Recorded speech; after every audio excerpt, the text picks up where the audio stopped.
Hi అండి, అందరికీ నమస్కారం. ఈరోజైతే నేను ఎక్కడికి వచ్చానో తెలుసా?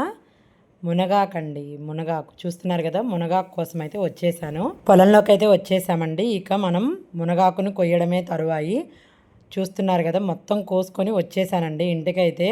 ఇప్పుడు వీటిని నీట్గా క్లీన్ చేసుకోవాలి. ఇట్లా మొత్తం స్టెమ్తో సహా క్లీన్ చేసేసుకొని వాటిని పండిపోయిన ఆకులు ఏవైనా ఉంటే వాటిని కూడా తీసేసి చక్కగా క్లీన్ చేసుకొని ఆకుకి ఆకు కోసేసి వాటిని క్లాత్ మీద 4 డేస్ బాగా ఆరబెట్టుకోవాలండి. ఆరిన తర్వాత వాటిని ఆయిల్ వేసి ఫ్రై చేసుకోవాలి. ఇదంతా చూస్తున్నారు కదా, ఇలా ఆయిల్ వేసి ఫ్రై చేసుకోవాలి. ఈ ఆకు మొత్తము ఆయిల్ వేసి ఫ్రై చేసింది అండి. చూడండి, నా చెయ్యి ఎంత లోపలికి పెట్టి తీస్తున్నాను. ఇదంతా మునగాకేనండి. ఫైనల్గా ఫ్రై చేసిన ఆకుని ఇలా మిక్సీ పట్టేసుకొని పౌడర్ని జల్లెడ పట్టుకోవాలండి. ఫైనల్గా మునగాకు అయితే రెడీ అయిపోయింది. రోజు తింటే హెల్త్కి చాలా మంచిదండి. Thank you.